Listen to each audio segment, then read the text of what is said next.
the sound of my voice. Move by the light, make a choice. Listen to my voice.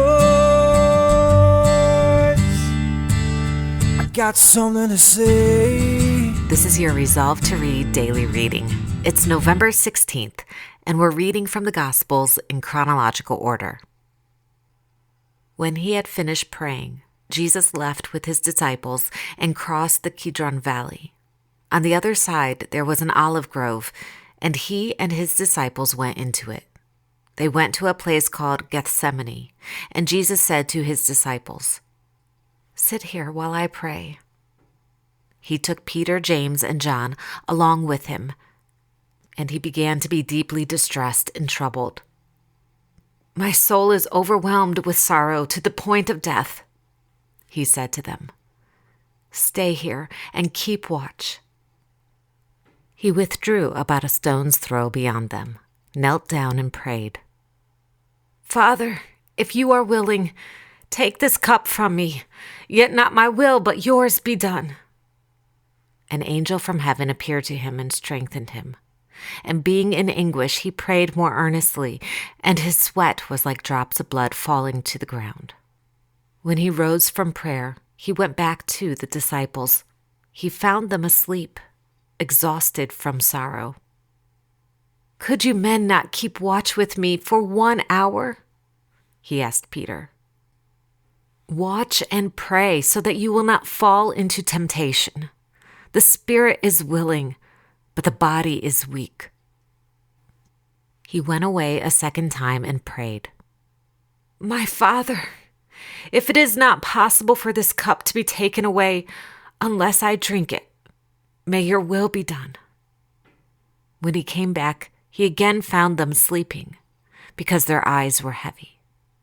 So he left them and went away once more and prayed the third time, saying the same thing. Then he returned to the disciples and said to them, "Are you still sleeping and resting? Look, the hour is near, and the Son of Man is betrayed into the hands of sinners. Rise, let us go. Here comes my betrayer." Now Judas, who betrayed him, knew the place, because Jesus had often met there with his disciples. So Judas came to the grove, guiding a detachment of soldiers and some officials from the chief priests and Pharisees. They were carrying torches, lanterns, and weapons. Now the betrayer had arranged a signal with them.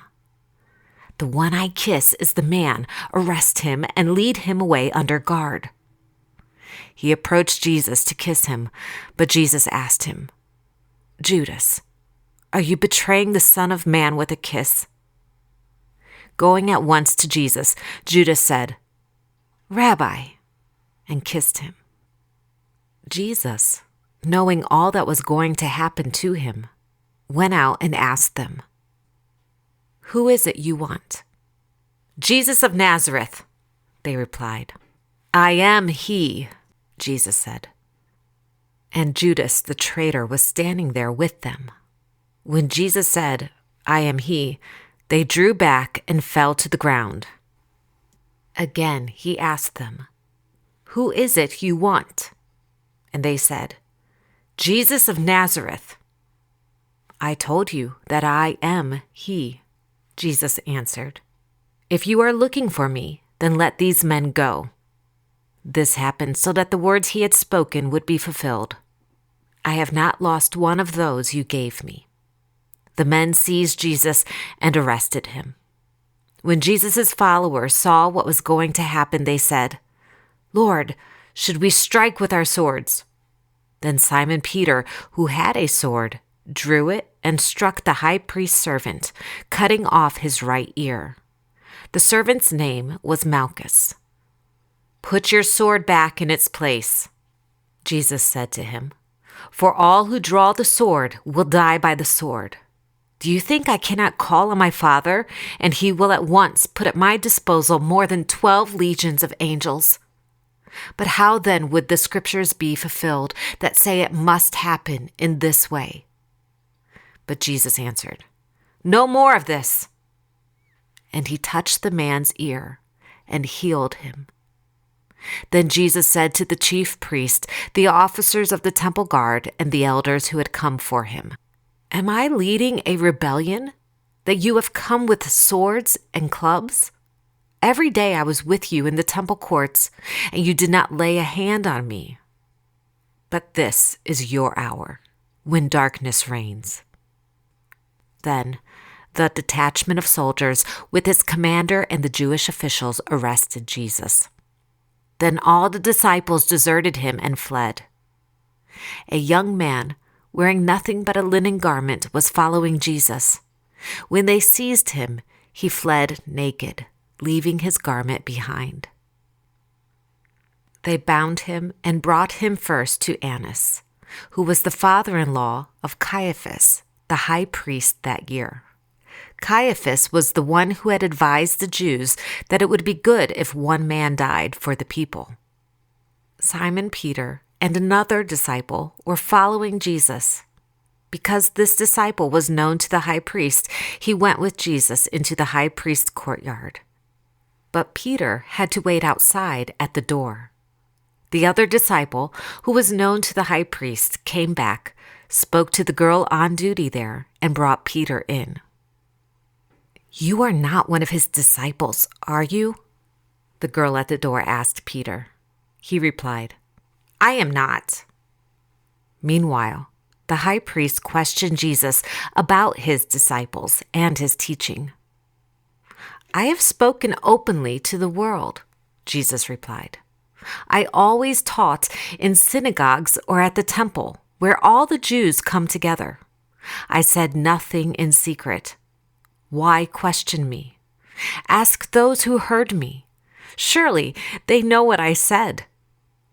When Jesus said this, one of the officials nearby struck him in the face. "Is this the way you answer the high priest?" he demanded. "If I said something wrong," Jesus replied, "testify as to what is wrong. But if I spoke the truth, why do you strike me?" Then Annas sent him, still bound, to Caiaphas the high priest. Then, seizing him, they led him away and took him into the house of the high priest. Peter followed at a distance. But when they had kindled a fire in the middle of the courtyard and had sat down together, Peter sat down with them.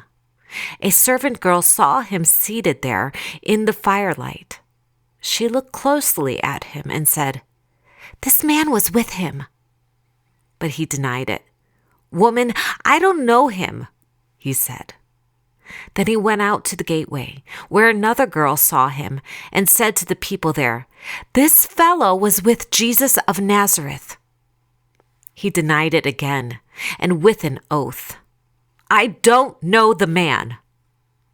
A little later, someone else saw him and said, "You also are one of them."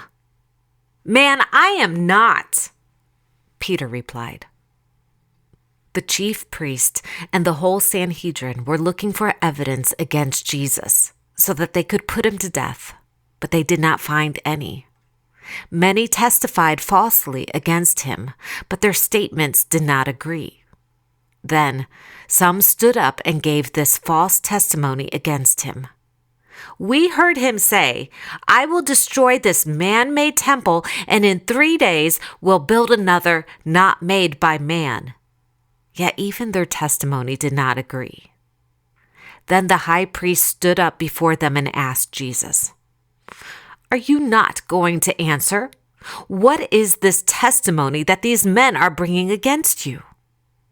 But Jesus remained silent and gave no answer. Again, the high priest asked him, "Are you the Christ, the Son of the Blessed One?" "I am," said Jesus. "And you will see the Son of Man sitting at the right hand of the Mighty One and coming on the clouds of heaven." The high priest tore his clothes. "Why do we need any more witnesses?" he asked. "You have heard the blasphemy. What do you think?" They all condemned him as worthy of death. The men who were guarding Jesus began mocking and beating him.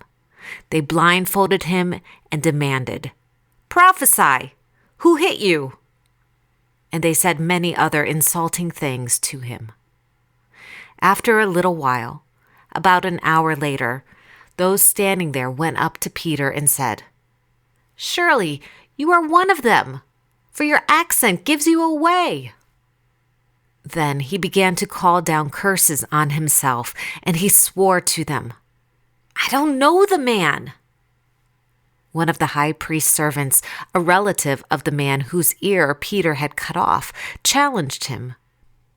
"Didn't I see you with him in the olive grove?" Peter replied, "Man, I don't know what you're talking about." Just as he was speaking, the rooster crowed. The Lord turned and looked straight at Peter. Then Peter remembered the word the Lord had spoken to him. "Before the rooster crows today, you will disown me 3 times." And he went outside and wept bitterly. At daybreak, the council of the elders of the people, both the chief priest and the teachers of the law, met together, and Jesus was led before them. "If you are the Christ," they said, "tell us." Jesus answered, "If I tell you, you will not believe me, and if I asked you, you would not answer. But from now on, the Son of Man will be seated at the right hand of the mighty God." They all asked, "Are you then the Son of God?" He replied, "You are right in saying I am." Then they said, "Why do we need any more testimony? We have heard it from his own lips." Early in the morning, all the chief priests and the elders of the people came to the decision to put Jesus to death. When Judas, who had betrayed him, saw that Jesus was condemned, he was seized with remorse and returned the 30 silver coins to the chief priest and the elders.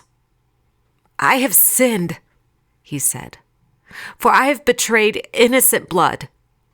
"What is that to us?" they replied. "That's your responsibility." So Judas threw the money into the temple and left. Then he went away and hanged himself. The chief priest picked up the coins and said, "It is against the law to put this into the treasury since it is blood money." So they decided to use the money to buy the potter's field as a burial place for foreigners. That is why it has been called the Field of Blood to this day. Then what was spoken by Jeremiah the prophet was fulfilled. They took the 30 silver coins, the price set on him by the people of Israel, and they used them to buy the potter's field, as the Lord commanded me. This is the word of Yahuwah. Thanks be to God.